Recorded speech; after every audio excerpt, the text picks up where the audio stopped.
Hi everybody. In this video, I am going to share with you several of my mixed media tips and tricks using napkins, using stencils, and things that are just going to make it so much easier to do art journaling and mixed media. A little bit of a backstory here. What you're looking at here is the bread box that my father made. And upon his passing, I now have this in my possession as a memento of him. I don't really need a bread box, so I've turned it into my coffee station, and you'll notice the sign above it. I have this one, and I want to make different ones for different seasons and different holidays. So that's what I'm going to do today. So this is a mixed media board. It measures 12 by 5. I've cut it to size. This is also a canvas board that I got at Dollarama or Dollar Tree. This measures 4 by 12. I need a little bit wider for this, but both fit. I've given this a coat of gesso. Gesso, first tip, it primes everything, prepares it for it. Now we're going to select our focal image. And I have a few of my favorite napkins from NINNYSNAPKINS.com. There's a link in the description box. This one is called Christmas Cowbell, Snowman in Nature, Mice at Work. These are all ones that I think may work. Warm Winter Woolies, what a cute name. Christmas Robin, and Skating Penguin. These are a few of the favorites that I got in my latest shipment, but you can go check out all their winter and Christmas ones. So the first thing you're going to want to do with napkins is try them out for size. Now, here's the tip. Instead of leaving it square, cut out the focal image. Cut off the excess, remove it from that square shape so you can see the actual focal image and you can audition it on whatever substrate you're working on. Now, I'm doing this on a mixed media board. You could absolutely do exactly the same thing in an art journal of different sizes. So then once you cut it out, you can audition them. And here's what and you're very quickly going to realize, oh, this one doesn't quite fit. So this, I'm going to have to look for a different substrate to use this on, but I'll definitely be using it soon. So stay tuned. The leftovers, when you cut them out, you can fold them tuck them into between the leftover plies, all nice and safe. And then I put this into the page protector that I store them in the binders. So this one will fit. And I like the size compared to the substrate that I've chosen here. Big, bold colors. It's a possibility, as are the penguins. And I mean, you already know from the picture at the beginning that I'm going with the penguins. I did think initially that maybe I'll put both sets of penguins. This napkin has them going both ways. So there's another tip. Napkins that have the focal image pointing in two different directions are twice as valuable. Gives you more options. So then I can just take the shape once it's roughly cut out. Now, once I've roughly cut out, I've left those extra plies on it. That gives a little more stability while you're moving it around. Now, I was ready to remove those plies and watercut this, but here's what I noticed. I'm going to make a colored background. And I noticed that the penguin has a lot of white in it. If I was to glue that down, my colored background would come through. So I'm going to use my iron decoupage sheets. And I will link that video for you to show you how you can make this using basically scrap paper and some kind of adhesive like matte medium or Mod Podge. So I just cut it to size and turning on my mini iron, and I'm going to peel off those excess layers. All the napkins from Ninny's Napkins, Nicole tells me, have 2 plies, so I'm going to be sure to pull off both plies, and then I'm going to place it on top of my made iron-on decoupage sheets. So here I'm going to adhere it to the copy paper. The heat of the iron is going to reactivate the mixed or the matte medium that I used, or Mod Podge, and glue the napkin onto the copy paper. That's going to give the substrate here, my focal image, it's going to give it weight. It's going to make it easier to cut out, and it's going to make it opaque so that when I glue that down, you're not going to see the colored background come through. So once it's cool, and I do give it time to cool, I'm just using my scissors and very carefully cutting off all the excess. Remember, I rough cut it initially. I'm kind of moving my scissors a little bit because there's fur or feathers here I guess it's feathers for the penguin. And I don't want it so perfect. By chance you're noticing that it's not fully adhered, put that parchment paper back on and re-iron it. Ironing using the iron decoupage technique means that you will not have any wrinkles when you're using napkins. It is absolutely great. So let's move on to creating the background. And I've decided to use a couple shades of blue or green. This is bright aqua, and I'm using Prussian blue here, and a little bit of white gesso as well. And remember, I did gesso the surface of that. That seals it, and that means I can more easily blend the paint at this stage. And that's a trick because sometimes you want it to blend. I'm loving how those penguins are really going to pop off this colorful, snowy evening background. That's what I'm going for. And I want all this variation. I don't want this one solid, smooth color. I want this. This is a quick, easy way of getting a lot of texture and movement in a background without a lot of effort.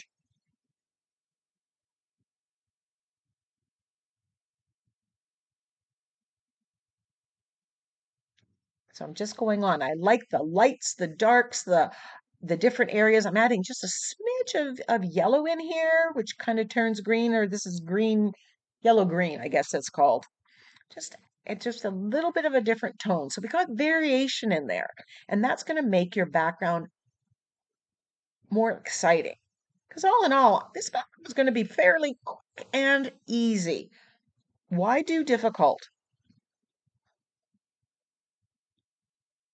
So I'm putting that on, a little bit of yellow here, making it different, and then I'm going to paint the edges. Now, if you were doing this in an art journal page, you won't have to go around. But when I do it on a canvas or a wood panel or even this mixed media board, I want to go all the way around. I'm loving how those penguins pop. Great chip. Now, this is one of my favorite mark makers. This is the bottom of a produce container that I bought at Costco. I think it was organic lettuce mix or salad mix. And here I'm putting white acrylic paint on, or white gesso, I think I'm actually using, but you could use either, and using it as a stamp. And I love this mark maker. I got some blotches here, so I decide I'm going to wipe it off. And you can do that because everything underneath is acrylic, it's permanent. And then I stamp this, and then I realize my next plan isn't going to go with too much white. So I grab that baby wipe and I just wipe it back. Some of this didn't come off. So I'm just going in with a little bit more of that Prussian blue and bright aqua and that yellow, just to go back to square one. So even if you make a mistake, it's not the end of the world. You can redo it. So here I'm going with the same mark maker because I love it, but I'm using dark. I'm using the Prussian blue here. I want this swoop and movement in my background. Remember, I'm going for kind of a night sky.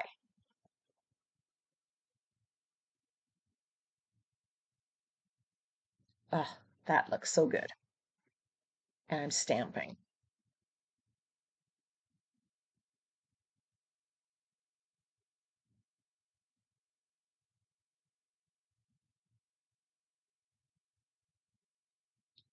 I kind of got a splotch there.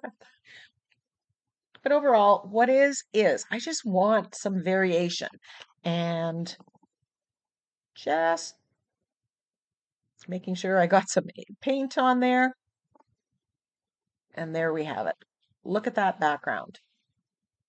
And look, doesn't that look great? Now I've got the Prussian blue on my makeup sponge there, so I'm just going to edge it with that dark blue. That's going to frame my page. I do more shading later. I usually do it in 2 steps, but I already got it on the makeup sponge right now. So before I throw that in the water to clean, I'm going to use it up. Now I'm going to use this Retroverse stencil to add snowflakes. So you don't have to use a snowflake stencil to get snowflakes. You can use something on a stencil that you have, a motif, but I'm not going to stencil right onto the substrate. The reason being, I want to be selective about where I put it. So I'm going to use, you guessed it, the excess napkin ply, a single layer on there, and I'm using the white pearl stencil butter from the Crafter's Workshop. I'm putting it on a key card. I find the best success using the key card, and I'm putting it on there. The white pearl stencil butter, it's a little thinner than modeling paste, but it has this iridescence and it will be white. Now, here's a time saver tip. I've got the white pearl modeling paste out. I've got the napkin out. So even though I probably don't need more than what I just did here for this project, I am going to fill this napkin up on all 4 quadrants with the white pearl modeling paste, because then this can go into my stash and it's ready to go for another project. And it's going into winter, so, and I love, love, love this stencil. It's one of my favorite. So there we have 4 quadrants. Now this, you want this to dry. It dries fairly quickly, so I'm not even bothering with the heat tool. So there we have it. Now I want to release them from here, and I'm going to watercut it. I just have a little bit of water on my liner brush, and I'm going just around the edge. The modeling paste / stencil butter provides a barrier and makes it really easy for the napkin to come off right there. And I'm just going to get about 10, 12 of these cut out using this water cutting technique. You can do this, you can stamp on the excess plies, you can stencil onto them, you can put whatever you want and then use those plies. So don't throw them out. I'm just going round and round and cutting these circles out so that I can take them and audition them on my background. And that's what I'm doing here.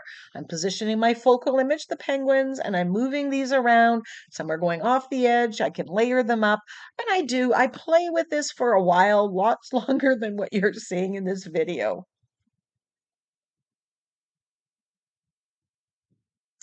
Then I printed off a whole bunch of sentiments and I'm cutting them out and then I'm going to addition them on here. Now, when I have script like this, I tend to bubble cut it. And by that, I mean I leave a little bit of white around it. So I'm going to cut out various sentiments here and audition them on the background. And then I'm going to choose the one that I like. And this is the one that I chose right now. But that's a personal choice. So once I've decided where my stenciled snowflakes are, I'm going to put a coat of the fluid matte medium underneath and then on top. Where the napkin is, because it's white, will go transparent and you'll see the background. And the white part, that's the white pearl stencil butter, is going to only be there. That one I kind of made a mess. That's why we don't want to put it right on, because if I make a mistake, it's a whole lot easier to just throw one extra one in the garbage and just keep going.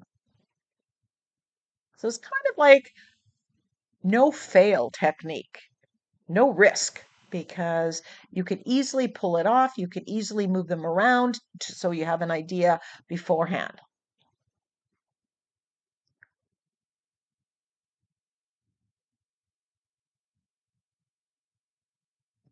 Just make sure you put a generous portion of the fluid matte medium on.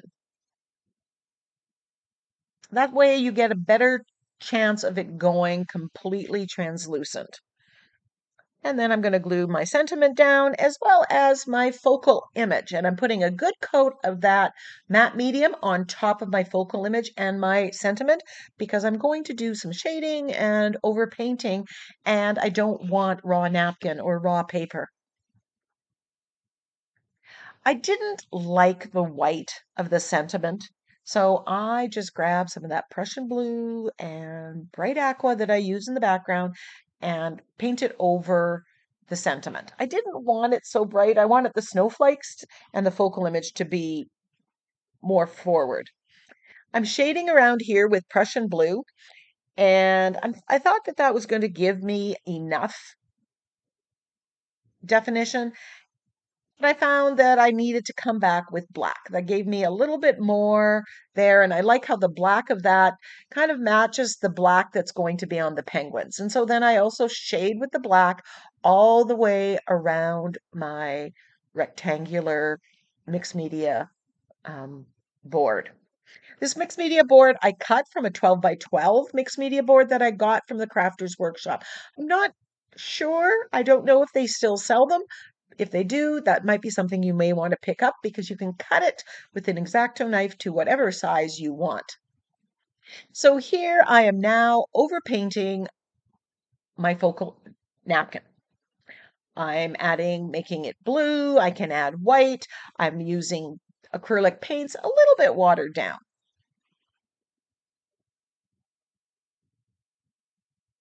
Here's where you can brighten it. You can slightly change the colors if you wanted to. And by overpainting it, it also gives it a certain amount of texture. So it actually ends up looking like it's hand painted, not like something you've just glued down. So I'm kind of stippling a little bit to resemble feathers, so it's like fluffy. But I would definitely leave the feathers part till later. Here I did it firsthand, and I ended up coming back later, as you're going to see, touching it up to get that feathered look back. So I would do the scarf and the toques and the wings, any of the colors, and then do the white part last. And that would save a little bit of a step. But even though I know this, sometimes I don't do what I should do. So here I'm just adding red and I'm brightening the red. Actually changed the color because it was kind of red orange and I wasn't fond of that. I want it more just red. There, I'm using the liner brush and painting the red stripes on there. And by overpainting, you add the texture. It looks like it's painted. You also brighten those colors and or change them.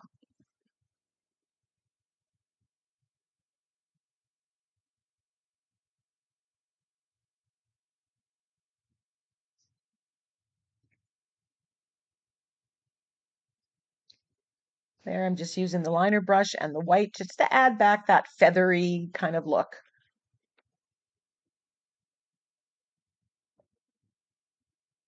And I want the pom-poms to be very opaque white. So I keep going back and adding more layers. Paint the skates. I love this penguin duo.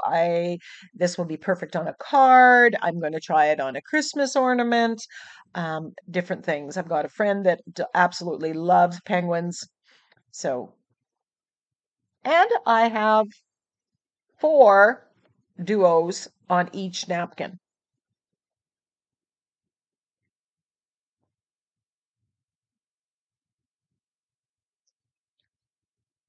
Using my stylus, I'm just dotting the eyes with some acrylic paint. Grab the modeling paste. I wanted to make the pom-poms and the birds a little bit more dimensional. So I'm using modeling paste and I'm just stippling it on there, and that's adding a lot of texture. It's not something that you're really picking up too much right now, but in real life, it's very noticeable. And it's an easy way.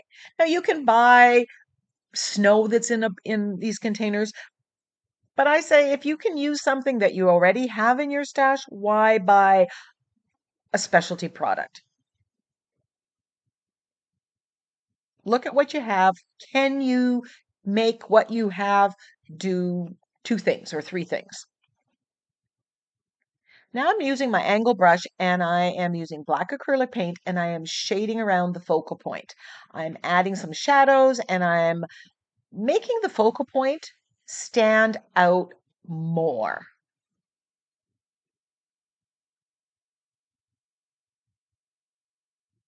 It's just going to pop. And then some of the I shade on the scarf and on the hat and on the toques as well as on the skates.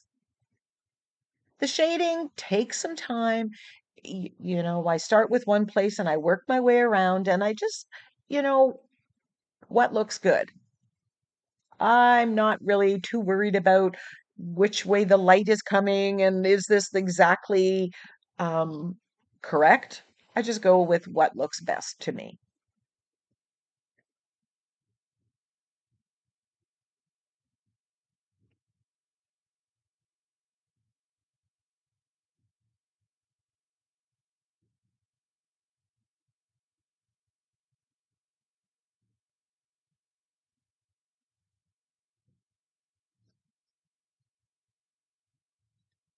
You do something, then step back, look at it. Do something else, step back and do it. Start with what is going to work or what you feel comfortable doing, and then work your way through. So now I'm going to use one of my favorite tools, this fine liner bottle. Now, the print on my sentiment, because I gave it a wash of blue, it got a little bit faded. So I am flooding these letters with the fine line applicator. This is black paint that I have thinned and it's in this applicator bottle. And it's pretty easy to use and it makes the letters a little bit dimensional and definitely more opaque and bright black.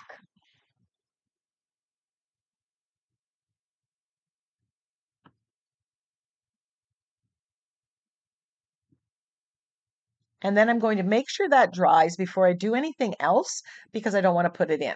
Now I grabbed another fine line applicator bottle and I'm doing kind of faux stitching all the way around with the white. I am going fairly slow here, although I do speed up the video in a minute, because I want to get a solid dash. And I want it to be very symmetrical or as much as possible the same shape. I'm being mindful of not putting my wrist or my hand into the wet application of paint here. But I think adding the faux stitching just really frames this nicely.